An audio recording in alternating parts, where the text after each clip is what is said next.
I had to tell myself 3 weeks ago, I told the whole team, I said, hey, I'm going to be hands off for the next month. And it's a good test to see how everything performs. So I can focus on raising capital.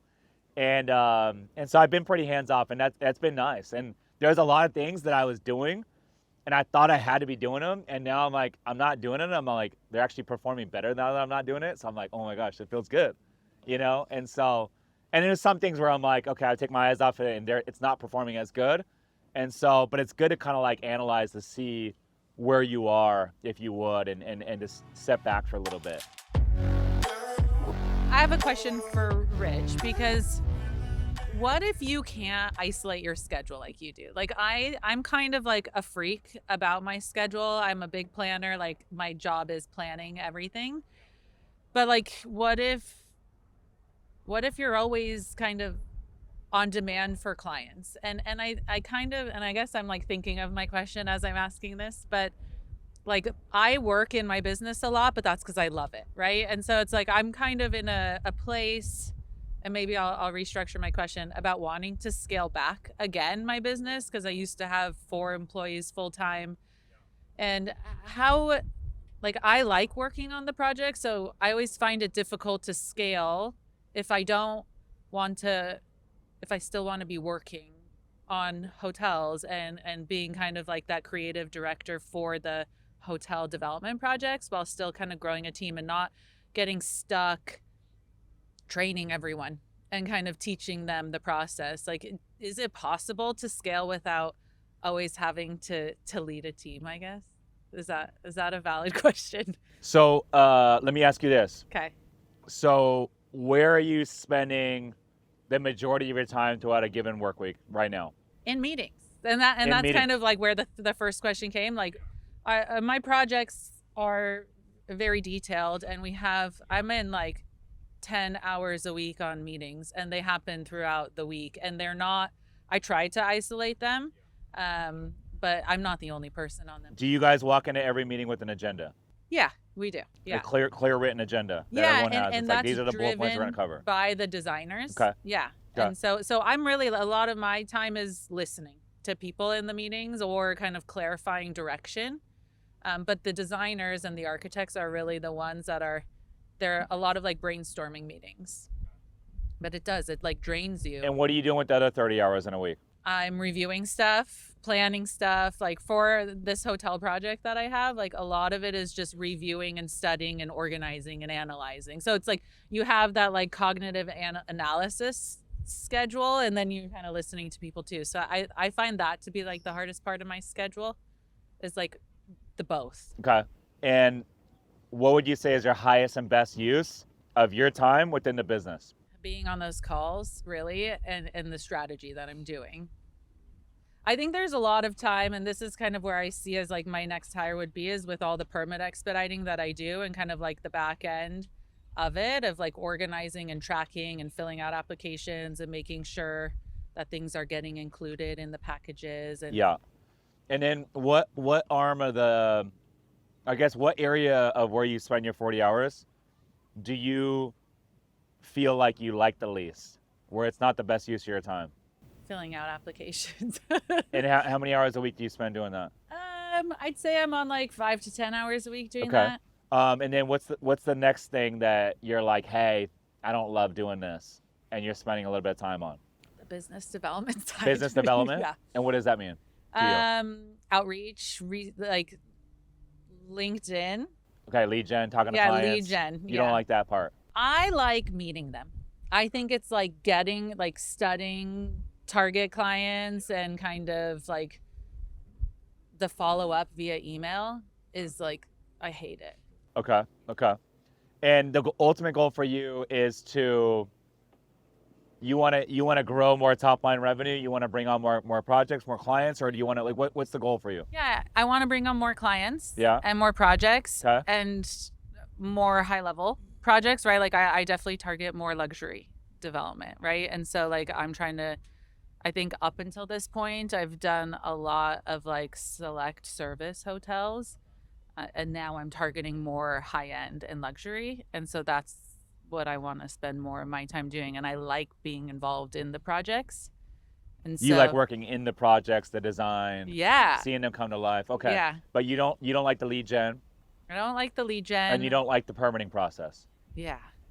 Okay. So I'm Do like, you am have I the someone good on your bottleneck? team? Do you have someone good on your team that is great at the lead gen and good at bringing No. in new clients? I've downsized to myself and now an EA. And like, I'm at the point, like, is my EA, do I train my EA to do this stuff or do I bring someone in that knows it? And I'm kind of like torn between Yeah. that. So my question to you is, because I asked you what your highest and best use is within the business, and you said it's working in the design element and with inside the business, Yeah. designing. Managing. However, do you ultimately really dislike lead gen and networking with clients? Because you seem pretty good at it. Thank you. You were just talking to me about a potential hotel in Catalina downstairs.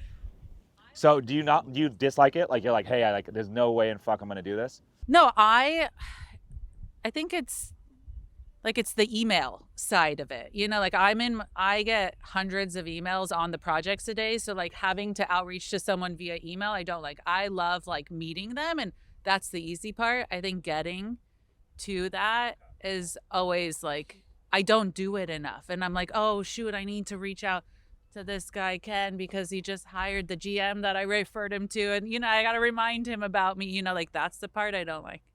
So is there someone that helps you with your emails right now or the permitting on your team? No. Is there someone that could do it? Yeah, I guess that's kind of, I'm like at that point. It's like, Yeah. who could do it? So I would look to hire an assistant that you can delegate your emails to, and that's going to free up a lot of your time. Yeah. Okay. And then they just star at the end of every single day or throughout the day the most important emails. If it's an emergency, they can bring it to you right away. And then when you get in the office in the morning, you can just review the starred emails that are very important that you can respond to. Other than that, they can respond on your behalf. I'm not in my emails a whole lot, but Lauren's in my emails and Alex is in my emails, and they just handle all my shit. If it's an emergency, if it's important, they start it and I'll review it. A lot of the stuff I'll review like maybe once every 2 or 3 days, and that's it.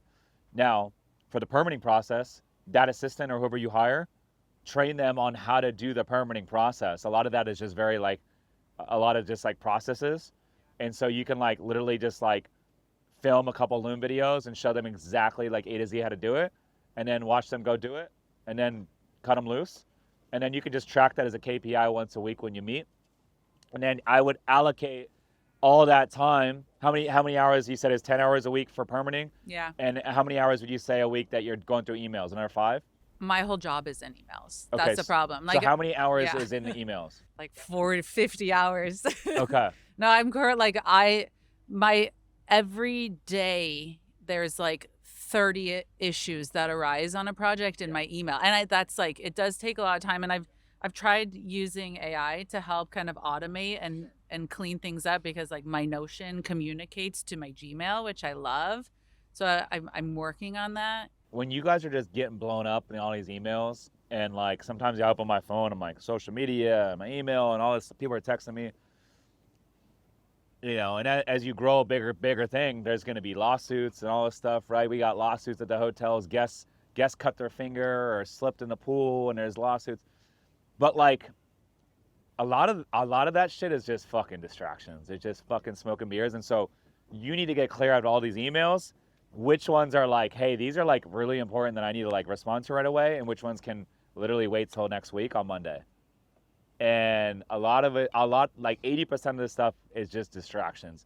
If all I did, Danielle, was literally just like read all these emails and text messages and like social media DMs that I get throughout a given day, I would never fucking get anything done. And so I have to like just drown all this shit out and just focus on the 1 or 2 things every single day that's going to move the needle. And I would do an audit of all these emails. I guarantee you that not 100% of these emails that you're getting every single day need to be responded to or attended to right away. You said a lot of them are issues that are popping up, but I guarantee a lot of those issues can be left burning till Monday. And I would time block like, hey, Monday, or maybe it's 2 days a week, or it's like every Monday, every like Thursday, I'm going to time block like an hour or 2 just to go and read through all these emails and kind of address. But I would try to delegate a lot of that stuff to team members and I would try to hire someone that's competent enough to go and attack a lot of that stuff. Like I fully trust Lauren to like make decisions on my behalf and like literally facilitate the next step and like do a lot of the stuff for me. And so I think you need to get clear on what that looks like, because you can free up a lot of that time to reallocate on your highest and best use. For me, my highest and best use is like raising money, shooting content, making decisions, and selling. That's my highest and best use within my company, right? But it gets tricky, guys. I was just telling Briar, like during the lunch break, it's like, you know, I was telling him as he grows as an entrepreneur, he's going to continue to face a lot of these same challenges. And it's like, you got all these different arms of the business, right? And there's all these fires burning. And so it's like, sometimes you got to pick the one fire, and you're going to let all these other fires burn in the background, and you're going to solve this one problem, take that fire out and fix it, and then you're going to move on to these next fires, and like you're going to start working on this one, and then this one's going to slowly start burning again. That's just the fucking game, right? And so for you, what I would recommend is, I think the highest and best use of your time really is the design element, and then the lead gen on the networking part, not the emails and the back and forth. That's more administrative stuff. I would bring in an EA, delegate that right out the gate, delegate the permitting process. I would delegate, I'm sure there's a couple of things that you're doing that you shouldn't be doing. Delegate that stuff out, and then double down on your highest and best use.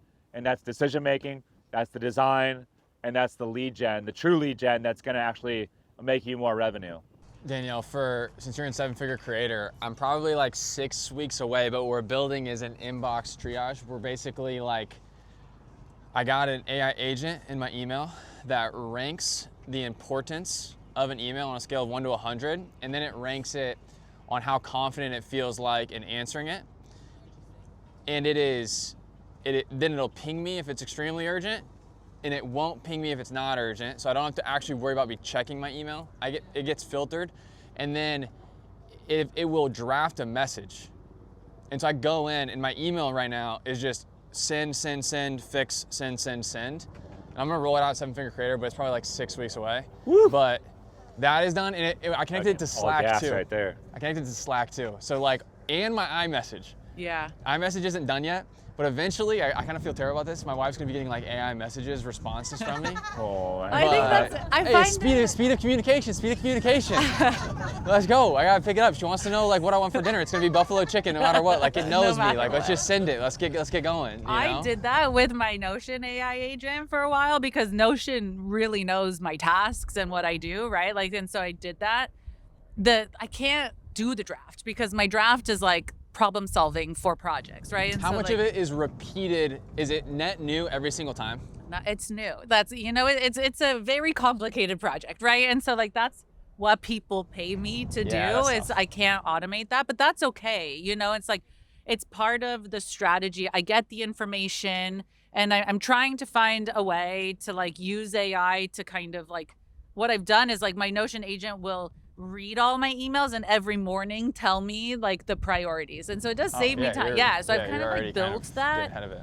But yeah, I mean, it is. I mean, I probably should be better about not always looking at my inbox and kind of allocating like beginning, mid, end of day instead of having it be. And sometimes that means you gotta like just close your email. I know. Like close the fucking email, close the Instagram, close your fucking text messages, and like literally just like focus. And if that means you gotta have a second phone, where this is like your focus phone, and it like, you know, doesn't have all the distractions, then go do that.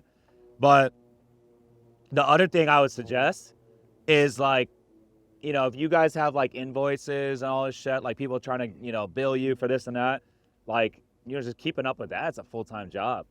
And so like what we did beginning of last year, kind of like we have probably like, I don't know, like 300, 400 vendors we work with every single month across all the properties. And these are all third parties that we use for the software and all that. Everyone wants to get paid. Everyone's trying to secure the bag, right? And I'm like, that's a full-time job, just like collecting invoices, seeing who's paid. And so now we're just like, no, like we pay invoices on the 15th and 30th they're due. and then we pay it 7 days later. And so we just tell all of our vendors, submit your invoice by the 15th or 30th of every month, and you'll get it in 7 days. And that's it. So it's like we just batch now, you know. And it's like the other 14 days of that period, we're not worried about it or focused on it. The other thing is all these people that are reaching out that want your time, fucking tell them like, hey, it's gotta be on Monday, or maybe say it's only Monday and Wednesday after 12 o'clock, and protect your morning from the time you wake up till afternoon. Like, I don't know about you, but for me, I like to protect my mornings. So if I have to take like a meeting that's important and I can't wait till Monday, I'll put it on the calendar in the afternoon, because morning, I love the morning time to like, that's where I feel freshest and I can really move the needle, and I like to be in control, and like, I'll protect my calendar in the morning. Yeah, it's good. I do like to like isolate that. We're dealing with an architect in London. Yeah. And so the mornings are like the time that they Yeah. can talk. But I Wednesdays are my like no meeting day, and I always say I'm busy, and like that is when I've been planning to batch content and kind of I focus on the content. Totally. That's been something I've been pretty consistent with. Yeah. So I'm happy with that. And yeah, the thing is like as a PM, like I'm the middleman. I just like everything that's happening on the project comes through my inbox, whether I need to do something about it or I just need to know it. And so part of my job is just reading it, you know? And so I just need to like, and you're probably like a little bit of a control freak.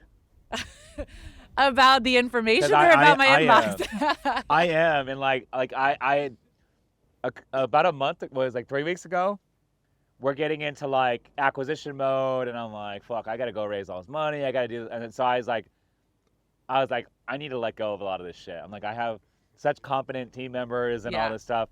And Alex and Lauren was telling me the other day in the office, and I was like, they're like, you're very hands-on. I'm like, damn, really? They're like, yeah, you're very hands-on. And it's because I'm a perfectionist. I want everything to be done right. And if it's not done right, I'm like, no, like we're gonna fix it, blah blah blah. But it can, like, you know, it can work against you too. And so I had to tell myself 3 weeks ago, I told the whole team, I said, hey, I'm gonna be hands-off for the next month, and it's a good test to see how everything performs, so I can focus on raising capital. And so I've been pretty hands-off, and that's been nice. And there's a lot of things that I was doing, and I thought I had to be doing them, and now I'm like, I'm not doing it. I'm like, they're actually performing better now that I'm not doing it. So I'm like, oh my gosh, it feels good, you know? And so, and there's some things where I'm like, okay, I take my eyes off it, and it's not performing as good. And so, but it's good to kind of like analyze to see where you are, if you would, and just step back for a little bit. Well, I liked your Loom idea, because I think for me, like I've never documented my training in the past. And now that I have a new team, you know, I have to redo it. And so I think I'm almost like burned out by that. But I like that idea that it's just consistent. And like this is a process, and kind of doing better at documenting that. And the other good thing for you is, you know, if you're doing your lead gen, you know, if it's calling people, I know for all you guys like networking and all that sort of stuff, what I like to do is leave Fridays for that. Because Friday mornings, successful people, you know, on Monday, Tuesday, they're busy. They're putting out fires. You try to get a hold of me on a Monday, like, good luck. And so when I'm making my calls to investors and stuff like that, just touch base, I do that on Friday morning. Everyone responds to me on Fridays. People are like, yeah, people are like in a good mood on Friday. Yeah. They're like, they might be working a half day. They might be taking a 3-day weekend. They're going on a little vacation. Like, people are in a good mood on Fridays. And that's the best time to get a hold of people. Friday mornings to about early afternoon on Fridays. Great time. The next best day, I think, is Thursday. Monday, Tuesday are not good. People are like stressed out. They're putting out fires. They don't want to talk on the phone. And so if you guys are doing lead gen, structure your week around that, knowing, hey, Friday's a great day to call clients. Free up your calendar on Friday. And Monday, Tuesday, you should be stacked, because that's going to be your lowest response rate if you're calling people. Yeah. You know what I mean? That's helpful.